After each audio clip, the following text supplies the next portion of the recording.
A passagem do tempo tem nos mostrado que as sociedades têm se tornado cada vez mais complexas. Os problemas têm sido cada vez mais intensos, mais abrangentes, mais multidimensionais. Então, não é mais possível darmos respostas aos problemas, aos desafios, a partir de uma única linha de pensamento, a partir de uma única área do saber, né? Porque os problemas estão cada vez mais interligados.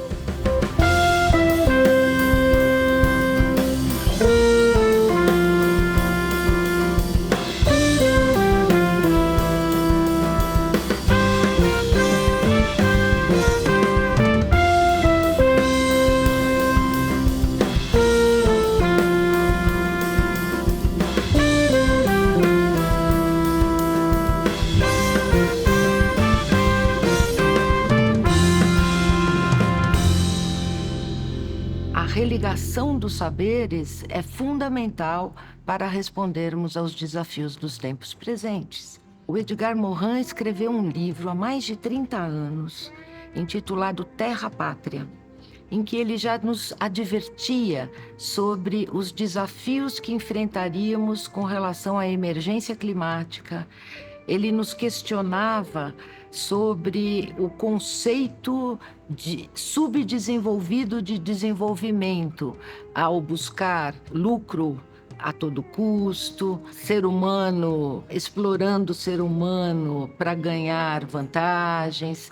Ele já nos advertia, então, há mais de 30 anos, porque o futuro seria incerto. E o futuro continua cada vez mais incerto com a amplificação dos problemas que vivenciamos. Edgar Morin é um dos pensadores mais influentes da atualidade. De origem judaica, nasceu em 1921. É um pensador transdisciplinar. Estudou sociologia, história, direito, geografia e, como autodidata, estudou biologia, física, química, diversos conceitos, conhecimentos que incorporou à sua obra. Crítico da fragmentação do conhecimento, o Edgar Morin busca a religação de cultura científica à cultura humanística. Ele entende a necessidade de religar os diversos tipos de pensamento: científico, empírico, mítico, mágico, imaginário. É o que na educação nós chamamos de transdisciplinaridade. Ele é um crítico da fragmentação, tão presente no paradigma da razão como verdade absoluta. Ele entende a complexidade como uma racionalidade aberta, que inclui o racional, mas também o irracional, portanto, o imaginário. O pensamento complexo é um tipo de pensamento que procura unir e não separar.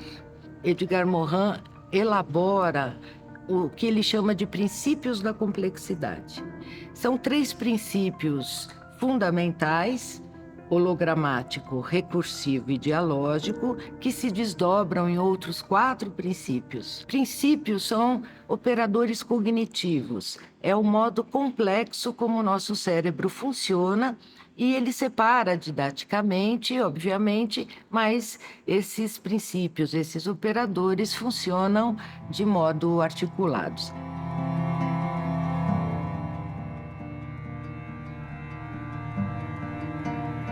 Quando a gente fala em educação ambiental, é importante a gente definir de que educação ambiental nós estamos falando. Se aquela educação ambiental que nós aprendemos quando crianças, que dizia respeito a plantar uma mudinha para ver ela crescer, ou colocar um grão de feijão no algodão molhado para ver ele brotar, isso não é a educação ambiental como o pensamento complexo se esforça por mostrar do que precisamos. Porque uma educação ambiental, ela é transdisciplinar. ela religa saberes, ela é inclusiva, ela respeita as diferenças, que busca a compreensão da inseparabilidade do trinômio indivíduo, sociedade, espécie, como termos que são inseparáveis e um está contido no outro. Então, precisamos entender isso para entender que somos ligados aos outros seres não humanos, que somos ligados ao cosmos, que todos e tudo estamos conectados. E um livro que é emblemático é o Sete Saberes Necessários à Educação do Futuro. Ele nos ensina os saberes que a escola não pode perder de vista. Esses 7 saberes não são saberes curriculares ou conteúdos programáticos, mas são valores, né? O primeiro, as cegueiras do conhecimento, o erro e a ilusão. É a aprendizagem de que a ciência não é nem eterna e nem absoluta. Que a aprendizagem, que todo conhecimento comporta erros, acertos, ensaios, ilusões, e que o aluno, assim como o educador, precisa compreender esse processo de elaboração, de construção do conhecimento que se modifica a cada dia. O segundo saber, os princípios do conhecimento pertinente, que nos mostra que o saber deve ser contextualizado, que o saber é relevante quando ele faz parte da realidade do aprendente, que pode ser aluno, que pode ser professor. O terceiro saber é ensinar a condição humana, é a compreensão que o ser humano é feito de biologia, de uma parte física, de uma parte psicológica, política. Nós temos inúmeras perspectivas, somos homocomplexos. E, ao mesmo tempo, somos sujeitos e somos indivíduos. Sujeitos porque temos a nossa subjetividade. E indivíduo é aquilo que me particulariza, aquilo que me individualiza do outro, são as minhas características objetivas, a cor do meu cabelo, a cor da minha pele, o meu timbre de voz. Essas características objetivas, integradas à minha subjetividade em função de uma causa, de um projeto, é isso que me diz que eu sou um sujeito. O quarto saber é ensinar a identidade terrena. É a compreensão de que todos os povos e nações vivem os mesmos problemas de vida e de morte. Portanto, precisamos pensar na fraternidade, na globalização como mundialização, onde povos e nações se auxiliem em termos de solidariedade. O quinto saber, enfrentar as incertezas, talvez o maior desafio da aprendizagem humana, porque somos feitos, somos educados para um planejamento, para colocar o saber dentro de caixinhas, para saber a criança pequenininha o que vai ser quando crescer, né? E enfrentar as incertezas, os acasos da existência, o imprevisível, é um grande aprendizado que todos temos que aprender. Outro saber é ensinar a compreensão, que é meio e fim de toda comunicação humana, de toda aprendizagem humana. Para aprendermos a compreensão, temos que aprender a desenvolver uma escuta sensível, ouvir o outro, aquilo que o Rubem Alves falava como escutatória, né? Isso que precisamos aprender para aprender a compreensão. O sétimo saber é a ética do gênero humano, é aprender que naquela inseparabilidade, indivíduo, sociedade, espécie, nós temos uma ética que Edgar Morin não separa de moral, elas são absolutamente interligadas, prática e teoria, e que essa ética, ela também acompanha múltiplas perspectivas, dentre elas a autoética, que é a ética a mais individual, de mim para mim mesmo, que desemboca numa ética para o outro, a socioética, que é a ética da sociedade, da comunidade, e a antropoética, que é a ética da espécie humana, que é sapiens, do Homo sapiens, mas que é também demens, mas que é também ludens, político, prosaico, poético, e assim sucessivamente.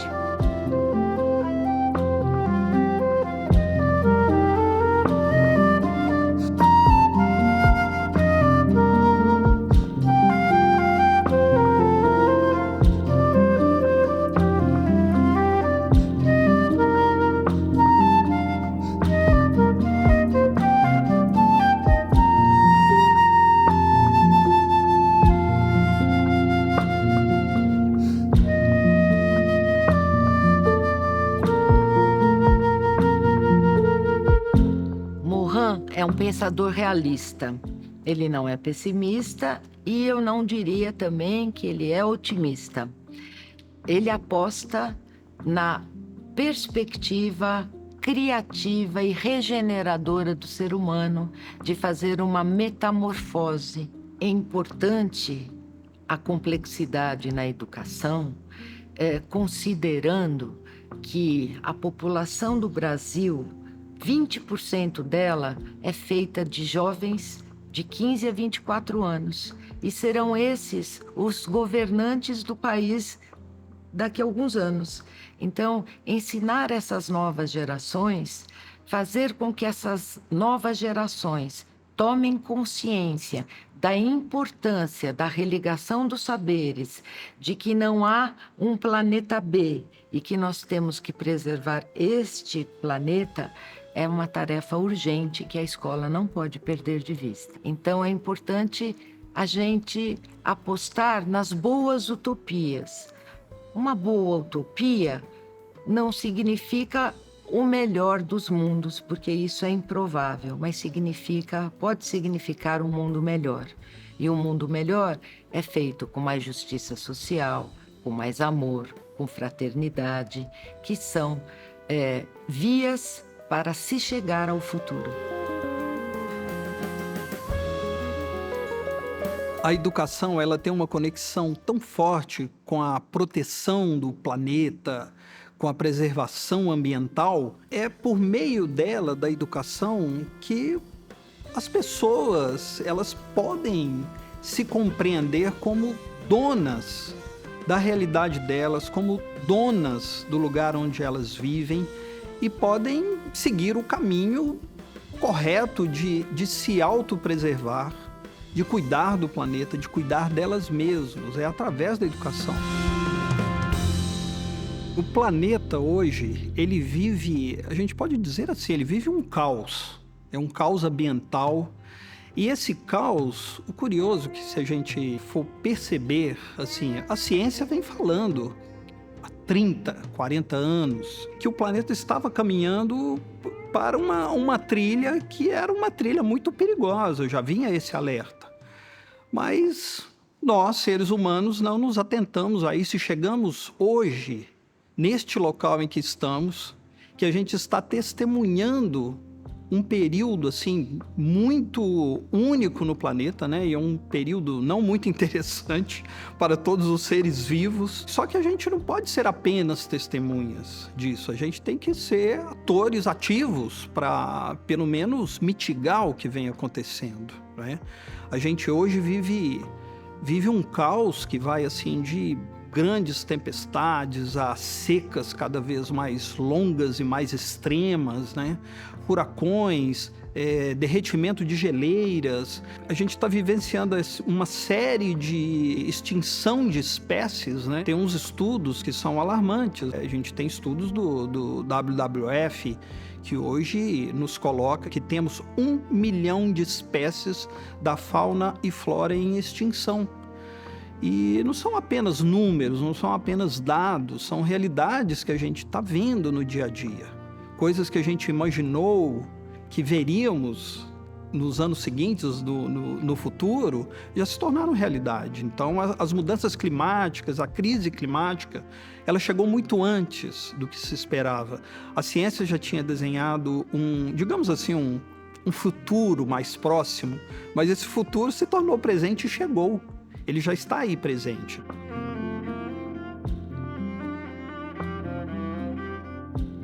Nós estamos vendo isso no nosso dia a dia, né? Não é só nas reportagens da TV, nas reportagens dos jornais, a gente vê isso claramente no nosso dia a dia.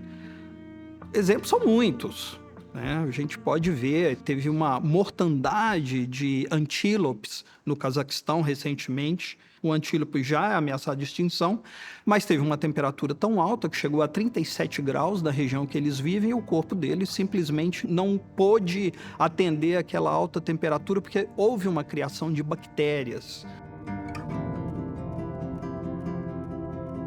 Na Austrália, a gente teve uma mortandade muito grande também de morcegos raposa. Eles são dispersores de sementes e teve uma mortandade muito grande desses animais. E aqui no Brasil também a gente vê animais anfíbios, peixes que estão desaparecendo. A gente está tendo um problema de embranquecimento de corais na nossa costa. Se a gente pegar a costa dos corais, que é ali em Alagoas, que é a maior área marinha de proteção ambiental do Brasil, que está ali na região, ela começa lá na fronteira com Pernambuco e vai descendo por Alagoas, onde vive o peixe-boi, quer dizer, onde vive o mamífero marinho mais ameaçado de extinção no Brasil, que tem um projeto muito bonito ali de preservação do peixe-boi, mas essa área também está sofrendo muito, os corais embranquecendo, e os corais, eles são seres vivos, né? E eles são um ambiente que fornece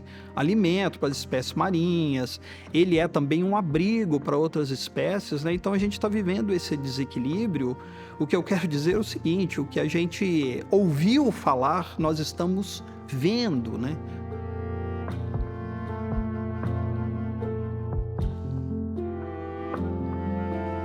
Quando falamos de crises ambientais, a gente tende a mostrar números, situações que parecem ser negativas, mas na verdade não são, porque a gente está falando de realidade, né?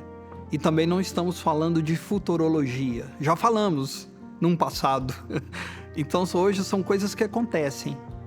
Mas eu acredito que o planeta a gente tem uma salvação, que eu digo, a gente pode mitigar sim todo esse processo que está acontecendo aí, né? O planeta tem 4 bilhões e meio de idade, de vida, né?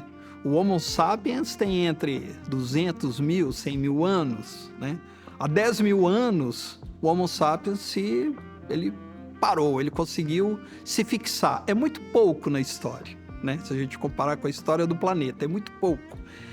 E a gente, realmente, nós destruímos muito nesse pouco tempo.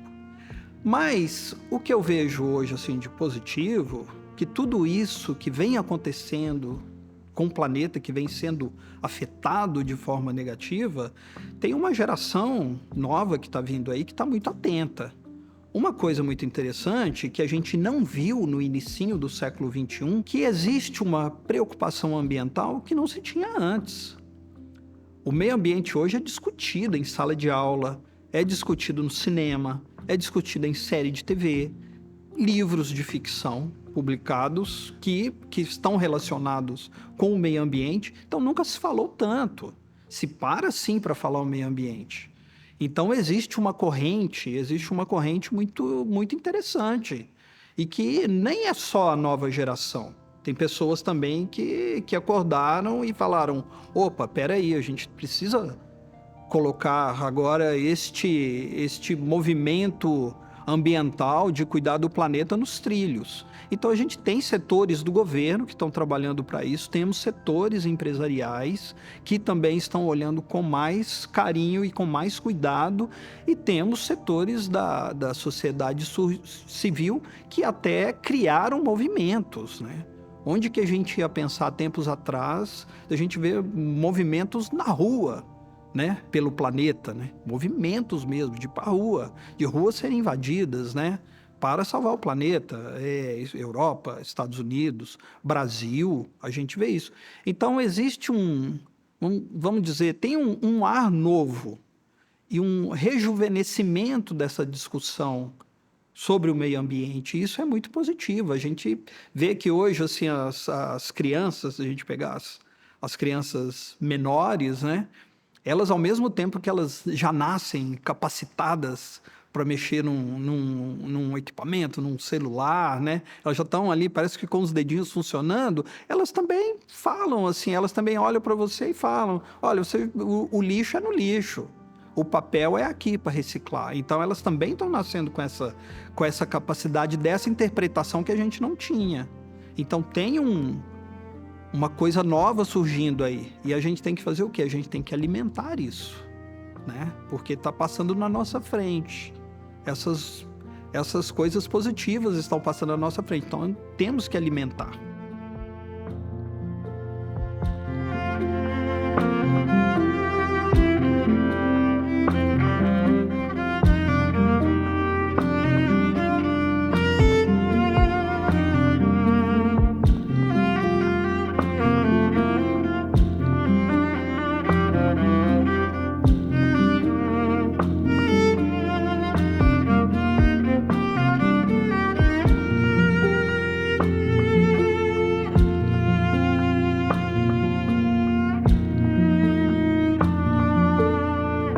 A educação é a base de tudo, né?